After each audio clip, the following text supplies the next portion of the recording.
जय हिंद दोस्तों, वंदे मातरम। मार्केटिंग आपको किस लेवल तक गिरा सकती है आप सोच भी नहीं सकते। और आज की तारीख में जब वैसे भी फीलिंग्स जो हैं लोगों के अंदर की पूरी तरह से ख़त्म हो चुकी हैं, उस दौर में तो ये चीज़ और भी ज़्यादा बद से बदतर हो चुकी है। केआईटी इंस्टीट्यूट उड़ीसा का, यहाँ पर एक 16 तारीख की रात को इंसिडेंट होता है, जहाँ पर कि एक छात्रा बीटेक थर्ड ईयर की वो मृत पाई जाती है। लेकिन इसके बावजूद 17 तारीख को एक कॉन्सर्ट होता है, जिसकी तस्वीरें केआईटी की तरफ से पोस्ट की जाती हैं, जिसमें कि बादशाह परफॉर्म करने के लिए आए थे। और ये लोग ट्वीट करते हुए लिखते हैं, what a night to remember.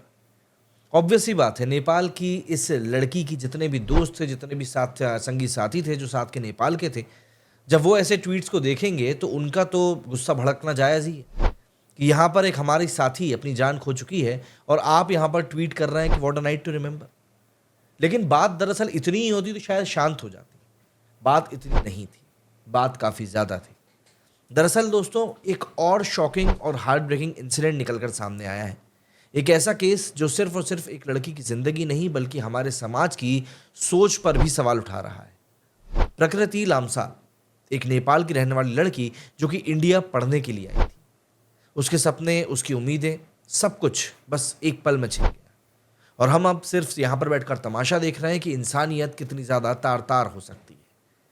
आज हम जिस केस के बारे में बात करने वाले हैं, जिस केस को सुनने वाले हैं, जिस केस को समझने वाले हैं, उसके बारे में बात करते हुए वाकई में ऐसा लगता है कि यार क्यों इंसानियत एक लेवल पर जाकर खत्म हो जाती है।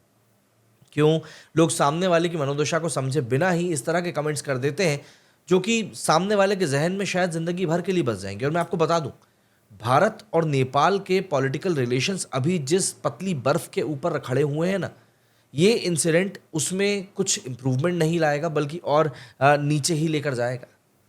प्रकृति, जो कि उड़ीसा के Kalinga institute of industrial technology में बीटेक थर्ड ईयर में पढ़ाई कर रही थी, उसने अपने आप को ख़त्म कर लिया। ख़त्म करने के साथ में सवाल ये छोड़ दिया कि आखिर उसके साथ आखिर ऐसा क्या हुआ जो उसने इतना बड़ा कदम उठाया।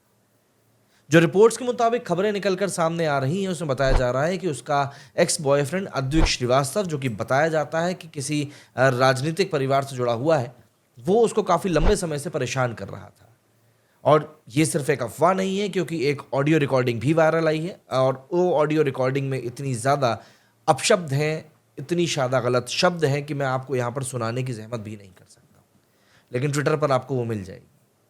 उस ऑडियो रिकॉर्डिंग से ये बात साबित होती है कि चीज़ें यहाँ पर थोड़ी बहुत नहीं बल्कि काफ़ी ज़्यादा टॉक्सिक थी।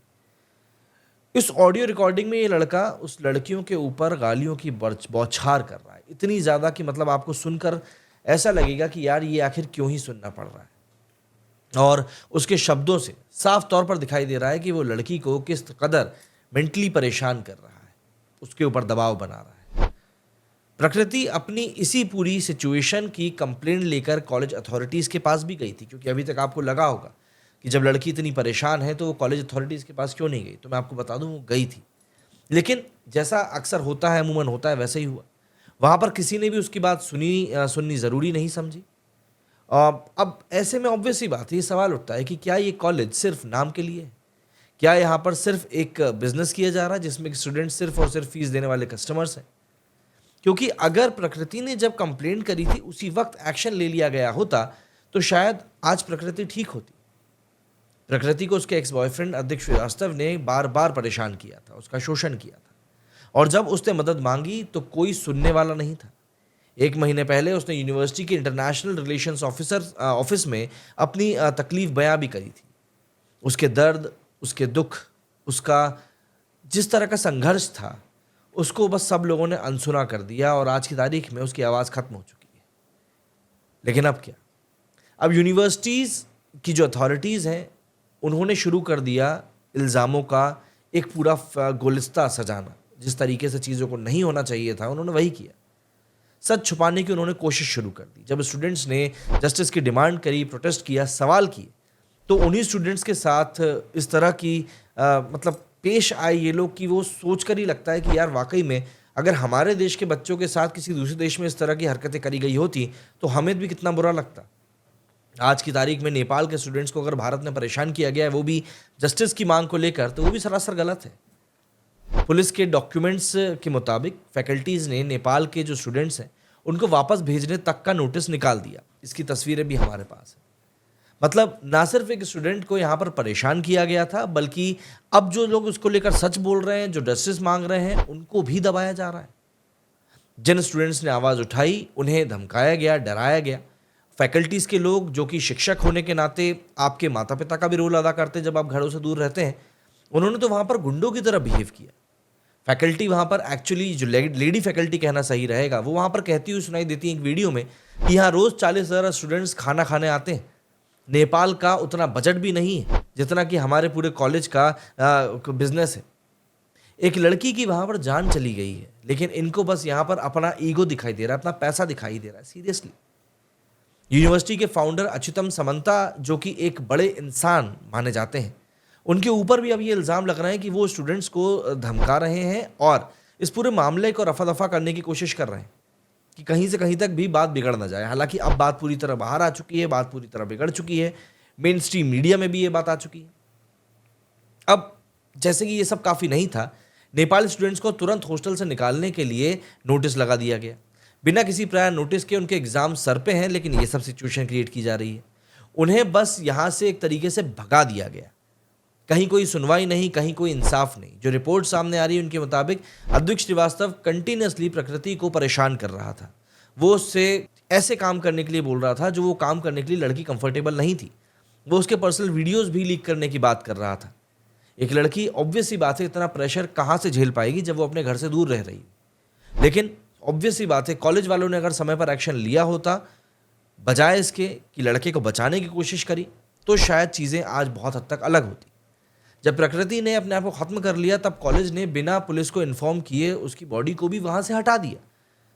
यही होता है एविडेंस टेम्परिंग, यानी कि जिस तरीके से वहाँ से चीज़ों को रिमूव किया गया, जिस तरीके से चीज़ें करी गई, वो सरासर गलत थी। तो ऑब्वियस सी बात है, लोगों ने इल्ज़ाम लगाना शुरू कर दिया कि यहाँ पर कुछ ना कुछ छुपाने की कोशिश करी जा रही है। लड़की का मोबाइल फ़ोन और लैपटॉप के बारे में भी जब उसके साथ के स्टूडेंट्स ने पूछा, तो अथॉरिटीज़ ने उनका मुंह बंद करा दिया।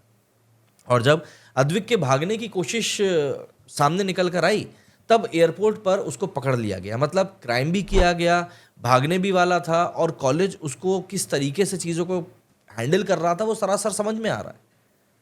तो ऐसे में सवाल उठता है, आखिर ये लड़का है कौन? इसका कनेक्शन क्या है? क्या कोई पॉलिटिशियन इसे प्रोटेक्ट कर रहा है? क्योंकि इतनी हिम्मत ऐसे ही तो कॉलेज स्टूडेंट्स में नहीं आ जाती। ये सिर्फ प्रकृति का केस नहीं है, बल्कि ये हर एक उस लड़की की कहानी हो सकती है जिसको कि परेशान किया जा रहा है और जिसको कि समय पर जस्टिस नहीं मिल रहा है। कॉलेज, सिस्टम, सोसाइटी, हर कोई उस लड़की की बात को इग्नोर करते रहे। और आज एक नेपाल की लड़की जो कि भारत पे भरोसा करके यहाँ पे पढ़ने के लिए आई थी, उसका पूरा जो इंसिडेंट है वो इतना ज़्यादा ख़राब हो चुका है कि अब सीरियसली इस बारे में कोई सुनने को तैयार नहीं है। अगर ऐसा ही कोई इंसिडेंट, भगवान ना करे, किसी इंडियन के साथ में यूरोप या फिर यूएस में हुआ होता, तो तब भी क्या हम चुप रहते? बिल्कुल नहीं। ये सब जब चीज़ें बढ़ी, तब कॉलेज को भी समझ में आया कि नहीं भाई, गलती हो गई है। या तो समझ में नहीं आया, उनको लगा नहीं भाई, नाम खराब हो रहा है। तो अब उनके ट्विटर हैंडल पर ना सिर्फ उस फैकल्टी जिसने 40,000 वाली बात कही थी, उनका अपोलोजाइज करने वाला वीडियो निकल कर सामने आया है, बल्कि अब अलग अलग नोटिस भी सामने आ रहे हैं। एक में तो उन्होंने लिखा है कि भैया, हम नेपाल के स्टूडेंट्स को जो प्लान कर रहे हैं, जो चले गए, हम उनको वापस बुलाना चाहते हैं। भाई, भगाया भी तो आपने ही था। एक छात्र ने तो एक नोटिस भी अपलोड किया जिसमें कि कंडीशंस हो गई कि भैया, अब हम किसी भी अनलॉफुल एक्टिविटी में शामिल नहीं होंगे। मतलब एक तरीके से एग्रीमेंट साइन करा रहे हैं कि कल को कुछ हुआ तो भैया कॉलेज के ऊपर कुछ नहीं आएगा। भाई, ये जो चीज़ें हैं, ये कहीं ना कहीं स्टूडेंट्स का मनोबल जो तोड़ती हैं, वो वाकई में बहुत ज़्यादा हद तक आपको झकझोर के भी रख देती हैं। क्योंकि सवाल यही उठता है कि आखिर ये सब कब तक चलेगा? कब तक सिस्टम ऐसे ही काम करता रहेगा?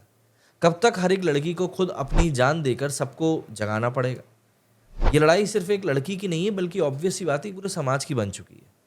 क्योंकि justice delayed is justice denied, ये ऐसे ही नहीं बोला जाता। वरना कल हमारी घर के किसी व्यक्ति के साथ में ऐसा कुछ होगा, तब भी हम यही सब बातें करते रह जाएंगे।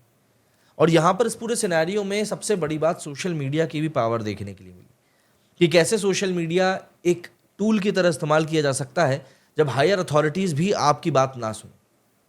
हायर अथॉरिटीज़ ने, क्योंकि यहाँ पर कुछ सुनना, कुछ बोलना ज़रूरी समझा ही नहीं, चीज़ें जिस तरीके से चलती गई उन्होंने चलने दिया, और आखिर में आज सिचुएशन यहाँ पर आकर खड़ी हो गई। देखते हैं आने वाले दिनों में इस मामले में कोई बड़ा अपडेट आता है कि नहीं आता, या फिर बस यूं ही इसको भी रफा दफा कर दिया जाएगा। पुलिस हालांकि अपना काम शुरू कर चुकी है, जो भी ज़रूरी स्टेप्स हैं वो ले रहे हैं, लड़के को गिरफ्तार कर लिया गया है, उसके भी मोबाइल और लैपटॉप की यहाँ पर जांच की जा रही है। नेपाल की पार्लियामेंट में केआईटी यूनिवर्सिटी को लेकर बातचीत करी जा रही है। दोनों देशों के जो रिलेशंस हैं, ऑब्वियस सी बात है, वो भी अब हरकत में आएंगे।